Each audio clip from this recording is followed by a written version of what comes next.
Sir, what keeps you passionate or motivated after 20 plus years of teaching? యాక్చువల్గా 20 to 25 years of this entire my కెరీర్లో నేను ఇంకా ఏమీ సాధించలేదే అన్న అసంతృప్తి వల్ల ఇంకా మోటివేట్ అయి ఉన్నానండి. ఎందుకు వాట్ ఈస్ ద రీజన్ అన్నప్పుడు అండి, మనం ఎంత చేస్తున్నా ఎడ్యుకేషన్లో ఇంకా చేయాల్సిందండి. నా కెరీర్ బిగినింగ్ 2001, 2002 అంటే వాటికి 24 years ఎగో క్లాసులు మేము చెబుతున్నప్పుడు మెటీరియల్స్ మార్కెట్లో చాలా తక్కువ ఉండేవాడిని. అది ఎక్కడెక్కడో ఉన్న మెటీరియల్స్ని గ్యాదర్ చేసి నోట్స్లు రాసుకొని వాటిని క్లాసులో చెప్పేవాళ్ళం. 2010కి వచ్చేసరికి మెటీరియల్స్ పెరిగాయి కాబట్టి మేము ఇంకా రిమోట్లోకి వెళ్ళి తేవాల్సిన అవసరం ఏర్పడిందండి. 2015కి వచ్చేసరికి ఆన్లైన్ ప్లాట్ఫామ్స్ వచ్చి గైడెన్స్ కానీ ఓరియంటేషన్ని కానీ కంటెంట్ని కానీ ఫ్రీగా అండ్ చాలా ఎక్స్పోనెన్షియల్గా ఇవ్వడం స్టార్ట్ చేశాను. కాబట్టి మేము క్లాస్ రూమ్లో చెప్పినా ఆన్లైన్లో చెప్పినా రిమోట్ కంటెంట్ ఇవ్వాలి, దానికి తోడు మార్కెట్లో అందరికీ దొరుకుతున్న వాటికన్నా కొత్తగా ఇవ్వాలి, ఎక్కువగా ఇవ్వాలి. ఈ 2020లో కోవిడ్ లాక్డౌన్లో వచ్చిన తర్వాత డిజిటల్ ప్లాట్ఫామ్స్ విపరీతంగా పెరిగిపోయినాయి. డిజిటల్ ప్లాట్ఫామ్స్ విపరీతంగా పెరిగిపోయినప్పుడు ఒక GoToMeeting.com, ఒక జూమ్ మీటింగ్ ద్వారానో, మొబైల్ యాప్ ద్వారానో, వెబ్సైట్ ద్వారానో, ఫేస్బుక్, ట్విట్టరో, లేకపోతే ఇన్స్టాగ్రామో, యూట్యూబో ఇలాంటి వాటి ద్వారా స్టూడెంట్స్కి చేరువ కావాల్సిన సమయం ఆసనమైంది. సో ఎవ్రీ 10 yearsకో 5 yearsకో 3 yearsకో ఏదో ఒక ఛాలెంజ్ మన మీదకి వస్తున్నప్పుడు ఆబ్వియస్లీ గెట్ అంటే అలర్ట్ అవుతాం. అలర్ట్ అయిన దాని మీద ఆధారపడి do work hard. Work hard చేసిన దాంతోపాటు ఓరియంటేషన్ మారుస్తాం. ఓరియంటేషన్ మార్చడంతో పాటు మనం అడుగులు సక్సెస్ వైపు వేస్తాం. ఎవ్రీడే మారుతున్న పరిణామాలే మోటివేట్ చేస్తూ ఉంటాయి, ఎవరో మోటివేట్ చేయాల్సిన అవసరం లేకుండా. ఇప్పుడు ఇవాళే తీసుకోండి, ఇప్పుడు నేను మీతో మాట్లాడుతున్న ఈ సమయానికి తెలుగులో నాకు తెలుసండి యూపీఎస్సికి ఓరియంటేషన్ ఇస్తున్న ఛానల్స్ 500 ఉంటాయండి. నాకు తెలిసి ఇంకొక 6 నెలల్లో ఆ ఛానల్ సంఖ్య 3000 దాకా వెళ్ళే అవకాశం ఉందండి. ఒక 1 year అయ్యేసరికి అంటే 2025 డిసెంబర్ 31 వచ్చేసరికి ఖచ్చితంగా 2000, 3000, 5000 ఛానల్స్ ఉంటాయండి తెలుగులో to give orientation to the students అండి. అంతమంది మధ్యలో నేను నిలబడాలి అంటే, నాదైన యూనిక్ సెల్లింగ్ పాయింట్ ఉండాలి అంటే, నా యూఎస్పీ నేను డిజైన్ చేసుకోవాలి అంటే definitely it's a challenge. So ఆ యుద్ధంలో నేను ఓడిపోవచ్చు, గెలవచ్చు, that's not the point. But whether I do fight or not, that is the question. ఇంత ఫైటింగ్ రోజు చేయాల్సి వచ్చినప్పుడు ఇంకా మోటివేషన్ ఎందుకు ఉండదు, ఎనర్జీ ఎందుకు ఉండదు? సింపుల్ ఈక్వేషన్ అండి. Sir, if you had to summarize in one sentence the advice to UPSC aspirants, what would that be? Consistency అండి, సింగిల్ వర్డ్. ఒక స్టూడెంట్కి ఇక్కడ ఉన్న ఒకే ఒక ఆయుధం ఏంటంటే కన్సిస్టెంట్గా ప్రిపేర్ అవ్వడం అండి. ఓ రోజు చదివి ఓ రోజు చదవకుండా ఉండడం కాదు, అలా వద్దు. ఓ రోజు కాన్ఫిడెన్స్ పోయింది, ఓ రోజు కాన్ఫిడెన్స్ వచ్చింది, వద్దు. ఓ రోజు జోష్గా చదివాను, ఓ రోజేమో జోష్ లేదు, ఓ రోజు వీక్ మూడ్ ఆఫ్, ఓ రోజేమో మూడ్ ఆన్, ఏమీ పెట్టుకోకు. Just prepare well. కన్సిస్టెన్సీలోనే కాన్సన్ట్రేషన్ వస్తుందండి, కన్సిస్టెన్సీలోనే కాన్ఫిడెన్స్ వస్తుందండి, కన్సిస్టెన్సీలోనే మెమరీ వస్తుందండి, కన్సిస్టెన్సీలోనే ప్రిపరేషన్ వస్తుందండి, కన్సిస్టెన్సీలోనే ప్లానింగ్ వస్తుందండి, కన్సిస్టెన్సీలోనే స్ట్రాటజీ వస్తుందండి. సో నిరంతరము దాన్నే తపించు, ధ్యానించు, ధ్వనించు.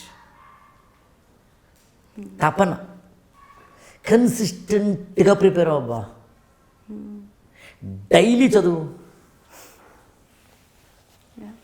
నువ్వు రోజు అడుగులు ముందుకు వేసుకెళ్తుంటే అది కాశీకో కాటికో ఏదోటేదో అవుతుందిగా. ఉన్న చోటనే ఉండిపోకుండా అయితే ఉంచుతుందిగా అది. అందుకే నువ్వు అడుగులు వేసావా లేదా అంత పైన. Is where the platforms like Connected also come in place. Exactly. They keep you consistent on your path. మిమ్మల్ని కన్సిస్టెంట్ పాత్రలకు తీసుకెళ్లేందుకే చేసే ప్రయత్నాలు. అయితే ఇక్కడ ఇంకో విషయం చెప్పాలి మీకు. అదేంటంటేనండి, స్టూడెంట్స్కి ఎందుకు కన్సిస్టెన్సీ పోతుందండి? ఇప్పుడు ఒక స్టూడెంట్ చదవాలి, ఆయనకి ఉంటుంది పాపం, ఆమెకి ఉంటుంది, కానీ ఎందుకు చదవలేకపోతున్నారండి చెప్పమంటారా? సింపుల్ ఈక్వేషన్స్ అండి. ఒకటి సైకలాజికల్ ఇష్యూస్ అండి, మూడ్ ఆన్ మూడ్ ఆఫ్లు. సైకలాజికల్ ఇష్యూ వెనకాలే కొన్ని ఉంటాయండి. మళ్ళీ హార్మోనల్ ఇంబ్యాలెన్స్ అని, హెల్త్ ఫిజికల్ హెల్త్ ఇష్యూస్ అని, ఇలా. ఇది కాకుండా ఇంకో కారణం ఏంటి అన్నప్పుడు ఫినాన్షియల్ ఇష్యూస్ అండి. పేరెంట్స్, మా స్పౌజ్ సపోర్ట్ చేయడం చేయకపోవడం లాంటివన్నీ. మొదటిది నీ తప్పే. నేను మూడ్ ఆఫ్ అవుతాను సార్ అంటే ఎవరేం చేయగలరండి? అది యాక్చువల్ రాంగ్ అంటాను నేను. సరే, హార్మోనల్ ఇంబ్యాలెన్స్ లాంటివి ఉంటే కనుక please consult in a doctor and have some medicine and go with that medicine and have a good mental health. సైకలాజికల్గా నిన్ను మాత్రమే మార్చుకుంటూ ఉండాల్సిందే. అది మినహాయిస్తే ఫైనాన్షియల్ హెల్ప్, ఇంకొక హెల్ప్ లాంటివి ఖచ్చితంగా నువ్వు ముందు దిగేటప్పుడు చూసుకోవాల్సిందే. కానీ రెండూ కాకుండా మూడోది ఉంటుంది, ఏంటి? యాటిట్యూడనల్ ప్రాబ్లం అండి. ఫస్ట్ అటెంప్ట్లోనే చేయాలి అనుకుంటారు కొంతమంది అండి, రాకపోతే డీలా పడిపోతారు. ప్రిమరీ ఫేజ్ ఫెయిల్ అయితే డీలా పడిపోతారు. Don't think like that. Prepare well. Attitude ఎంతలా ఉంది అని, నువ్వు ఎలా చూస్తున్నావు ఎగ్జామ్ని, ఎలా అర్థం చేసుకుంటున్నావు ఎగ్జామ్ ప్యాటర్న్ని, మెంటార్ తోటి ఏ విధంగా నువ్వు కోఆర్డినేట్ చేసుకుంటున్నావు, ఏ విధంగా మెంటార్తో నువ్వు కలిసి పనిచేస్తున్నావు, ఆ పని చేయడంలో నీకున్న ప్రాథమికమైన విషయాలు ఏంటి, ఇవన్నీ తెలియాల్సిందే, ఇవన్నీ తెలుసుకోవాల్సిందే. మరి అలా లేకపోతే ఇబ్బంది అయిపోతుంది. అందుకు నేనైతే ఏమంటానంటే, అన్నింటికీ తారక మంత్రం ఏమిటి అంటే హ్యావ్ కన్సిస్టెన్సీ. కన్సిస్టెన్సీని ఏవైతే అవరోధాలుగా హిండ్రన్సెస్గా ఉంటాయో వాటన్నిటి కట్ చేయి. ఓ రోజు చదవకుండా నువ్వు ఉన్నాను కారణం ఫ్రెండ్స్ అయితే ఫ్రెండ్స్ కట్ చేయి, సోషల్ మీడియా అయితే సోషల్ మీడియాని కట్ చేయి, దాన్ని మూడ్ ఆఫ్ మూడ్ ఆన్లు అయితే దాని అది కాకుండా ఎన్వాల్వ్మెంట్ క్రియేట్ చేసుకో. హెల్త్ ఇష్యూస్ ఉన్నాయి, ఇమ్మీడియట్గా డాక్టర్ని కన్సల్ట్ చేసి ఫస్ట్ క్యూర్ యువర్ హెల్త్. దానికి ఏదో ఉంటాయి కదా, అంటే నేను మాట్లాడుతుంది నార్మల్ ప్యారలెన్స్లో. అన్అవాయిడబుల్ సిచ్యుయేషన్స్, హ్యూమన్ బీయింగ్ చేతిలో లేనివి, అది నేను మాట్లాడట్లేదు. పెద్ద పెద్ద క్రైసిస్ గురించి మాట్లాడట్లేదు. ఉన్నందులో నువ్వేం చేసావు, నేను దాన్ని కూడా నమ్మనండి. అంటే యాక్చువల్గా ఏంటంటేనండి, ఎంత కష్టం వచ్చినా నిజంగా నీ సంకల్ప బలం ఉంటే ఎదగచ్చండి. నేను రీసెంట్గా ఒక ఆవిడ తన 45వ ఏట 45th ఇయర్లో సమ్ పైనుంచి కింద పడో సంథింగ్ మొత్తం మీద యాక్సిడెంట్, 2 కాళ్ళు చచ్చుపడిపోయినాయి, వెన్నుపాము పనిచేయదండి. సో బెడ్ రిడన్, ఆ మహా అయితే వీల్ చైర్లో వెళ్తున్నాను. మీరు నమ్ముతారండి 45వ ఏట వీల్ చైర్లో 2 ఏళ్ళు అదే మంచం మీద ఉండి 2 ఏళ్ళు అయిన తర్వాత ఇంక జీవితంతో వీల్ చైర్ అని తెలిసిన తర్వాత ఆమె కవితలు రాయడం, కథలు రాయడం, పాటలు రాయడం, యూట్యూబ్ ఛానల్ పెట్టడం, మోటివేషన్ ఏదో చెప్పడం, బుక్స్ చదవడం, రాయడం, కార్టూన్లు గీయడం చేస్తుందండి ఆవిడ. ఆవిడ పేరు లలిత కుమారి అండి, ఫెమినన్ లలిత, ఆవిడ పేరు లలిత కుమారం. మరి ఇప్పుడు చెప్పండి, సంకల్ప బలం అండి. మనం పట్ల మనకి ఆ సంకల్ప బలం ఉందా లేదంటే ఎవరు వచ్చి మోటివేట్ చేయాలి? మా ఫ్రెండ్ ఒక ఆయన ఉన్నారండి, రాజమండ్రిలో ఉంటారు. వాళ్ళ అబ్బాయి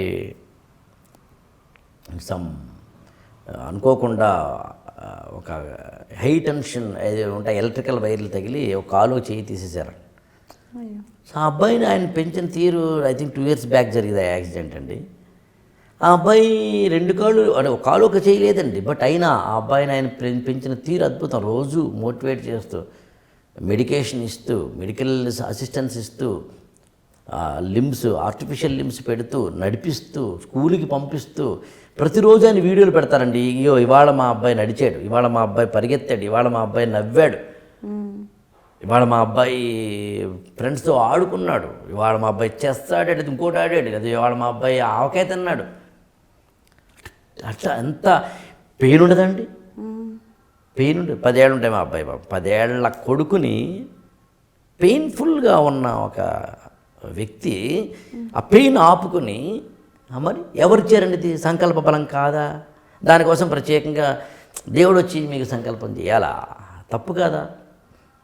కష్టాలు అందరికీ ఉంటాయండి, ఎవరికి ఉండవు?